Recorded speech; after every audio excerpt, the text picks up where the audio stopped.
Hello friends, स्वागत है आपका देश दुनिया की तमाम सबसे बड़ी और महत्वपूर्ण खबरों में। तो हम बात कर लेते हैं सबसे पहली खबर। जी हां दोस्तों, कोरोना पर सुप्रीम कोर्ट में हो रही आज सुनवाई। सुप्रीम कोर्ट का सरकार से सवाल कि मौजूदा संकट पर नेशनल प्लान क्या है। क्या है वैक्सीनेशन ही सबसे बड़ा विकल्प, या फिर आप आगे भी कोई कार्रवाई कर रहे हैं।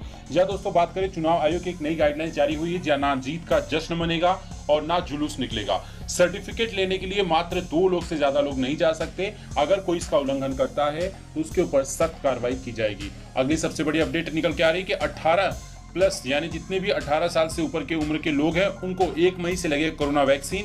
रजिस्ट्रेशन कल से शुरुआत हो रहा है। जी हाँ, आपको क्या क्या अपॉइंटमेंट लगेगा, जी हाँ दोस्तों, इन तमाम चीज़ों के लिए आप हमें कमेंट कर दीजिएगा। हम आपको लिंक प्रोवाइड कर देंगे, आप जाके उस पर अपना नाम पता लिख के आप अपना वैक्सीनेशन का जो है भाग ले सकते हैं। अगली सबसे बड़ी आ रही, कोरोना के गंभीर लक्षण दिखने से पहले ही 25% तक डैमेज हो सकते हैं फेफड़े। जी हाँ दोस्तों, कई लोगों को ऐसा देखने को मिल रहा है कि कोरोना में जैसे ही उनका पॉजिटिव आता है या उसके पहले ही उनके जो फेफड़े हैं वो 25% तक जो है खराब हो जाते हैं। यानी अगर आपको हल्का फुल्का भी ऐसा लगे, बुखार, सर दर्द, बदन दर्द, कोई भी लक्षण ऐसा लगे तो तुरंत आप जो है अपने नजदीकी चिकित्सालय में जाइए, उसका टेस्ट कराइए, आरटीपीसीआर करवाइए, ताकि आप ये कंफर्म श्योर हो जाए कि आपको कोरोना नहीं है। क्योंकि अगर आपको ऐसा लगता है कि हल्की सी खांसी बुखार है और आपने कोरोना टेस्ट नहीं कराया तो 50-25% जो आपका फेफड़ा वो ऑलरेडी खराब हो चुका होता है, तो फिर आप जो है ज्यादा क्रिटिकल कंडीशन में आ जाते हैं। अब अगली सबसे बड़ी अपडेट आ रही है, दोस्तों एक बड़ी विचित्र घटना आ रही है कि लड़का पॉजिटिव था, इसके बावजूद उसने शादी की और उस शादी को रोकने के लिए जो है अफसर पहुंचे।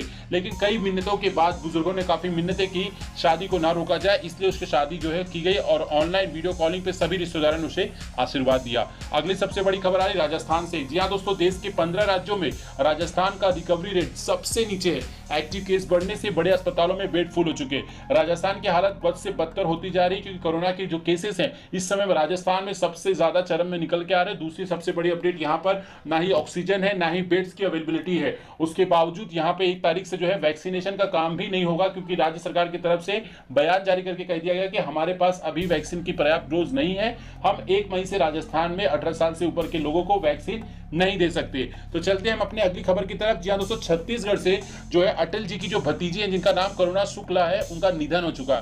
राज्य में एक दिन में 17,341 संक्रमित ठीक हुए और नए मरीजों में करीब 2,000 ज्यादा है। छत्तीसगढ़ में भी कोरोना अपना पैर पसार चुका है। जिस प्रकार से महाराष्ट्र, दिल्ली, छत्तीसगढ़ में हालात है उसको देखते हुए ऐसा लग रहा है कि इमरजेंसी कभी भी डिक्लेयर की जा सकती है। कोरोना को देखते हुए सुप्रीम कोर्ट ने भी अपना साफ साफ बयान दे दिया है कि वो इस राष्ट्रीय आपदा के समय में मूक दर्शक बनकर नहीं रहेंगे। अगली सबसे बड़ी अपडेट देख लेते हैं कोरोना में देश में। जी हाँ दोस्तों, पिछले 24 घंटों की बात करें तो अभी तक 2,48,000 लोग ठीक हो चुके सिर्फ 24 घंटे में।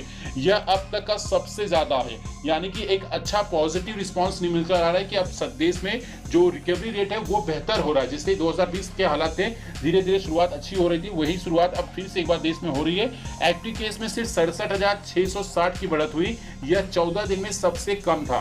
तो कहीं ना कहीं देश में अब कोरोना पर स्थिति जो है काबू की जा रही है, क्योंकि इसका सबसे ज्यादा इफेक्ट महाराष्ट्र, दिल्ली से ही है और उत्तर प्रदेश। अगर इन 3 राज्यों में कोरोना को कंट्रोल कर लिया जाता है तो समझ लीजिए देश में दूसरी जो लहर की सुनामी है वो कम हो सकती है। अब बात करते हैं दिल्ली हाईकोर्ट का एक बड़ा फैसला। गंभीर लक्षण वाले मरीजों को अस्पताल में भर्ती कराने के लिए आरटीपीसीआर की रिपोर्ट पॉजिटिव होना जरूरी नहीं है। जी हाँ, अस्पतालों में जो है साफ साफ कहा जाता है कि अगर आपका कोरोना पॉजिटिव टेस्ट का जो रिपोर्ट है आरटीपीसीआर की अगर वो है तो ही हम आपको भर्ती करेंगे। लेकिन दिल्ली हाईकोर्ट ने एक बड़ा फैसला देते हुए साफ साफ कहा कि जो मरीज की हालत ज्यादा सीरियस है, यानी ज्यादा खराब है, सर्दी बुखार या फिर जैसा भी उनको तकलीफ है, अगर वो क्रिटिकल कंडीशन में है तो उन्हें कोई जरूरत नहीं कि उनका आरटीपीसीआर टेस्ट की रिपोर्ट पॉजिटिव होना जरूरी है, उन्हें तुरंत भर्ती किया जाए। अगली सबसे बड़ी खबर आ रही, जी हाँ, WHO से, वर्ल्ड हेल्थ ऑर्गेनाइजेशन, यानी कि विश्व में भी भारत में कोरोना की जो लाचारी है, जो सरकार की लाचारी और निकम्मीपन है, उसको देखते हुए सरकार को जो है काफी ज्यादा लताड़ा जा रहा है कि किस प्रकार भारत एक समय जो है कोरोना वायरस से निपट चुका था, लेकिन सिर्फ चुनाव की वजह से देश में दूसरी सुनामी लहर है। और इसका जो है खुलासा किया मद्रास हाईकोर्ट ने। उन्होंने साफ साफ कहा कि अगर चुनाव आयोग के ऊपर, उनके अधिकारियों के ऊपर हत्या का मुकदमा चलाया जाए तो कोई गलत नहीं होगा, क्योंकि चुनाव आयोग ने अपनी जिम्मेदारी नहीं निभाई और उसके बावजूद देश के बड़े नेताओं ने भी अपनी जिम्मेदारी नहीं निभाई जिन्होंने चुनाव में प्रचार प्रसार किया। तो आज के लिए इतना ही।